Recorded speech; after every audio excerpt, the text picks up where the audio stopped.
Welcome to Category Visionaries, the show dedicated to exploring exciting visions for the future from the founders who are on the front lines building it. In each episode, we'll speak with a visionary founder who's building a new category or reimagining an existing one. We'll learn about the problem they solve, how their technology works, and unpack their vision for the future.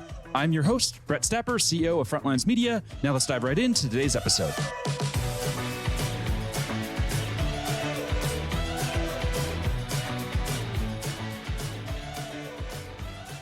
Hey everyone, and thanks for listening. Today I'm speaking with Taylor Lint, CEO and founder of Swantide, a go-to-market technology platform that's raised $7 million in funding. Taylor, thanks for chatting with me today. Yeah, great to be here. Thanks so much for having me. Yeah, no problem. So to kick things off, could we just start with a quick summary of who you are and maybe a bit more about your background? Yeah, for sure. So like you mentioned, I'm the founder and CEO of Swantide, and my background's in software engineering. I started my career as a software engineer at LinkedIn. Then I went over to Alphabet, to an incubator there, and actually spun my product and team out of Alphabet into a standalone company called Replica. We built that for a little while, and then I left to start Swantide about 3 years ago now. And we're tackling this problem of automating the management of the go-to-market tech stack. What was it like working at Sidewalk Labs? That's a company I hear a lot about, or used to hear a lot about. What was that experience like? Yeah, I mean, it was really cool. It was really, I think the reason people were so fascinated by it was because it was a really unique opportunity to bring together folks from very different backgrounds of people that had worked in government and public policy and city planning with people that had worked in tech. And we were given a lot of freedom to try to bring products to life that could leverage both parties' kind of expertise. And so my team was focused on ways to make cities more data-driven. And the product that we ended up building that became the company Replica was basically a model that replaced work you might hire consultants to go do for short and long-term planning related to movement in cities. Super interesting. Now, a couple of other questions that we'd like to ask, really just to better understand what makes you tick as a founder. First one, what CEO or founder do you admire the most, and what do you admire about them? Yeah. So a founder that I really admire and I'm lucky enough to have invest in our seed round is Mathilde Collin, the CEO and founder of Front. And the reason for that is I think her blog has been really helpful to me as I've built out various parts of my company. She writes about her process with kind of everything from fundraising and how she goes about that and her actual decks that she uses to things like her all hands and the decks that she uses in all hands. And it's really tactical advice that you can really easily follow and kind of tweak and implement to make your own. And I really admire that she takes the time to do that for other founders. Nice. I love that. What about books? Is there a specific book that's had a major impact on you as a founder? Yeah, I think one that comes to mind, I actually read for the first time in college, The Design of Everyday Things. I read it for a course. I don't know if you've read it, but it brought together for me kind of like all of these different classes I've been taking in computer science and design and like into a single really like applicable real world examples. And so I've read it a few times since then throughout my career as well. Yeah, I have a rule for the podcast. If I hear a book recommended 3 times, then I go and buy it on Amazon right after the interview. And that's the third time. So I'll have to grab a copy now. Okay, great. Yeah. Now let's dive a bit deeper into Swantide. So first off, where did the name come from? I love the name. It's very, very fun to say. Oh gosh. Okay. It's not, there's no good story here. I guess the story is that it's easy to spell and the .com was free and it's a made up word. So like the SEO, we knew we could win with that. You type in Swantide and what comes up because it's completely made up. Nice. I like it. You could have just bullshitted the story there. I know. I got a backstory. It's like your childhood cat. Let's dive deeper into the actual solution and the product. So can you give us the high level overview?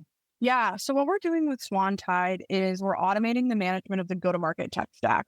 And we've started with the most pressing problem, which is getting your CRM up and running and then managing it as your sales and marketing process changes. So we started with this initial product of Salesforce. We recently launched our HubSpot beta, and our long-term vision is to sit on top of the entire go-to-market tech stack and be a single source of truth for you to define your data model and your configurations in these systems, manage changes, be alerted on, how a change in one system could impact other changes. And that's what we're building. And take us back to, I believe you launched in 2020. Take us back to 2020. What's the origin story behind the company? Yeah. So like I mentioned, my background's in software engineering. And when I was at LinkedIn and Alphabet, which we talked about this a little bit, I had worked on products that were automating or augmenting large professional services industries. So I, at LinkedIn, was lucky enough to be on the team that built out their talent insights product, which LinkedIn had run for a long time as a consulting arm. And we built it into a self-serve platform. And with Replica, we also built a product that was something cities would often and then go and hire consultants for to have them build these reports with data that was often out of date and not very robust.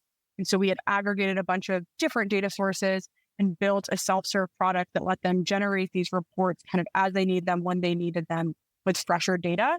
And so what I realized from both of those experiences was that I really loved making kind of, older industries automating their work processes and going after these spaces that had been largely served by manual work, and being able to make the work product more efficient, higher quality, and cheaper for the end customer.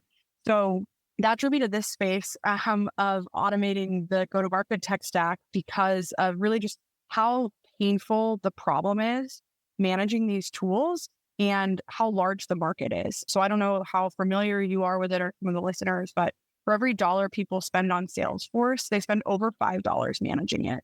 And this problem of managing the go-to-market tech stack has become increasingly more complex in the last 5 or so years, as there's been more and more tools that you're integrating with these systems. They're no longer operating in isolation of each other, but there's so much data moving around. It's very cross-functional, like sales, marketing, CS, finance, these teams, everybody's selling the same product. And now these tools are talking to each other as well. But the systems, the way that teams manage these tools hasn't really changed at all.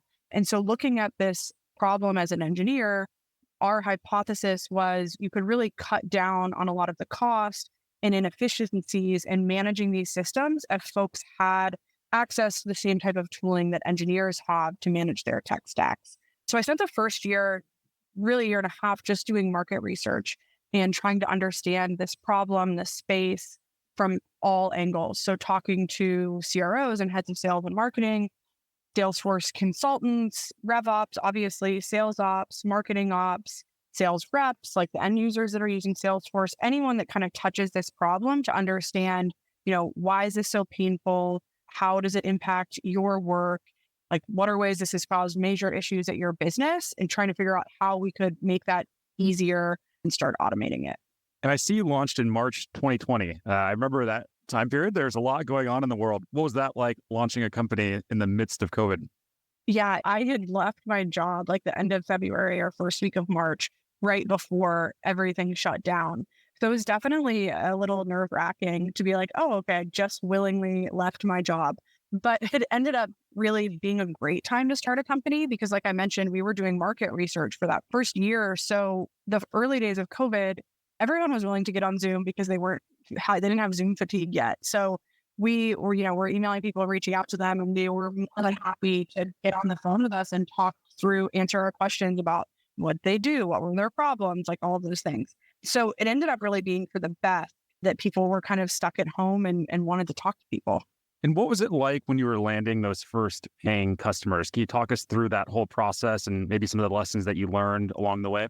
Yeah. So the way we built the product was really like because we were validating the idea and the scalability of building a product to solve this problem, we started taking paying customers pretty early, and we were building the product with them. Like, we were really lucky that they were, willing to take a chance on us for setting up and managing their Salesforce.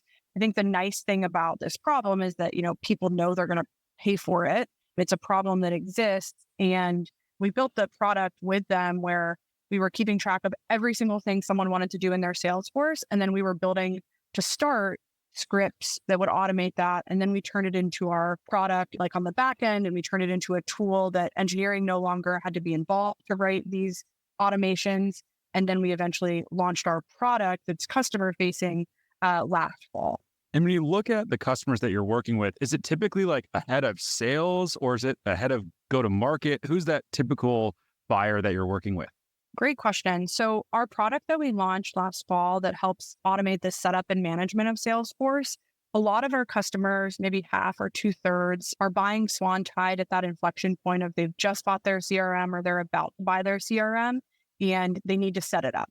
And so at early stage companies, it can be almost like anyone. It can be the head of sales, it could be the founder, sometimes it's the CTO, it could be biz ops, chief of staff, it might be the founding AE, it could even be like an SDR.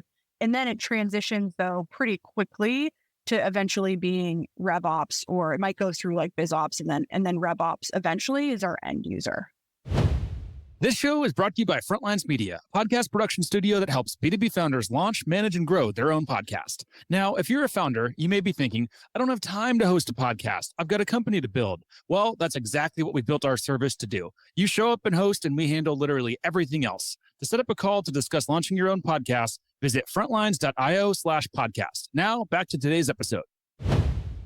I know today you're focused on Salesforce. Do you have any plans to expand outside of Salesforce? Yeah, so we have a HubSpot beta right now for HubSpot CRM, and then we'll start adding other integrations from there. Our goal is to sit on top of your entire go-to-market tech stack so we can be that single source of truth for your configurations across all of these systems, because none of them operate in isolation anymore. You know, a change in one system, a change in your Salesforce, or a change in your, whatever tool you use for outreach most likely has implications for other tools in your go-to-market tech stack and could cause issues that you can't really anticipate if you just have it all in your head of how they all work together. What's a normal go-to-market tech stack look like? Like, what are some of those categories of tools that most commonly a team's going to have? Yeah, so it depends a little bit on your motion, but the first thing that people are buying is generally their CRM. And the sales team is the one, owning that, and they're using it as their single source of truth for their pipeline. And then it's if you have an inbound motion, you probably have a marketing automation tool as well. If you have an outbound motion, you're probably using some kind of sequencing tool like Apollo or Outreach. If you have a product-led growth motion, then you probably are wanting to sync some product data into Salesforce. You might be using a PLG tool to analyze that data and get it to your reps. And then your customer success team is probably using a tool as well. Your finance team is definitely using some kind of tool, and they might want to integrate into Salesforce eventually. So it depends a little bit on your motion, but there's a standard tech stack that kind of all works together. And each of those tools has a job that they're best at and that they're responsible for. And then they can all kind of work together and go together. In the early days, was it hard to make that decision to build on top of Salesforce to start with? Like, were you debating to start with HubSpot first or someone else, or was it just clear that Salesforce was the obvious choice? Yeah, I mean, I think one thing that Salesforce has done that's great is they've really embraced their partner ecosystem, and they have really robust APIs. So like everything that you can do as an end admin in Salesforce, you can do with the API.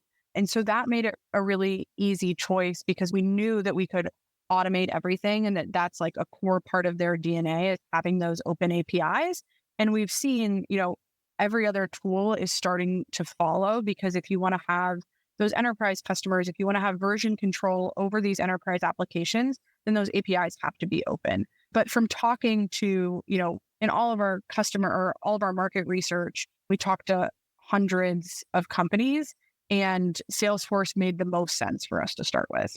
What about your market category? So I introduced you as a go-to-market technology platform, but that didn't really feel like a category at all. And I couldn't figure out the category when I was going through the website. So do you have views yet on what the market category is, or are you going to worry about that maybe 6 or 12 months down the road? Yeah, I mean, I think that's a really good question. And it's something that we talk about a lot internally, because it's kind of like we're both a new category and redefining an existing one. This problem has been around as long as Salesforce has and as managing any enterprise application has, but it's been owned by consultants or internal headcount or freelancers. And with Swantide, we're a software platform, and we're changing the way people are doing this work, or augmenting what those consultants are doing, allowing them to do it faster, have it documented automatically, all of these things that are like little paper cuts that they don't want to do anyways. And so, yeah, I mean, I think that's one of the things that's a challenge for us on the go-to-market side that is exciting too. Is there a certain segment of consultants then who view you in a hostile way? And they're like, "Oh, Taylor's coming and disrupting everything and eating our lunch and changing things." Like, are there some that maybe aren't a big fan of what you're doing? I think that this space is so big. There's enough tech debt for everyone to go after with managing the go-to-market tech stack. And I think a lot of consultants we talk to really view this as a way for them to be more efficient too. And that, there's work that they don't want to do, or that it's really hard to hire people with the skill set to set up and manage Salesforce. So for them, some of the consultants that use our tool now, like for them, this is a great way for them to build more business and to get things done quicker, and then be able to focus on something that's maybe more strategic, or, requires a consultant that has more experience. And regardless of the title that you're going after, so if it's sales or customer success or go to market or RevOps or even founders, everyone right now just is dealing with a lot of noise, and there's a lot of noise in the market. What are you doing from a tactic perspective to rise above that noise and get people to really pay attention to what you're doing and what you're building? Yeah, great question. I think kind of in general, both internally, like with our customers, and then externally on the marketing and sales side, what we've tried to focus on is really being experts in building trust with our customers. One of the core parts of our product is that for early stage companies, we do have opinions on the best ways to set up some of these processes. That's inherent in using our application, is that there's an opinionated way to do certain things. And so we are really thoughtful in how we work with customers and what we recommend, and that we try to do that across CS, sales, and marketing, and provide our technical expertise as much as we can. And in your journey so far, if you reflect on everything that's happened over the last few years, what would you say has been your greatest go-to-market challenge, and how do you overcome it? Well, I'm sure every founder right now would tell you that their greatest go-to-market challenge is the overall macroeconomic climate. But I think specific to us, the most challenging thing is really what I mentioned earlier about the diversity of roles that buy Salesforce at an early stage company. And a lot of times it might be somebody's first time setting up a CRM or buying a CRM. And so there's an education component that goes along with that. But then for each of those different roles, what they care about, what their responsibilities are and what they value are very different. So the education piece has to be different as well. If you're talking to a technical founder, talking about tech debt and why you need to get this right the first time for scalability for your business, and it's very similar to, building your product itself, that can really resonate.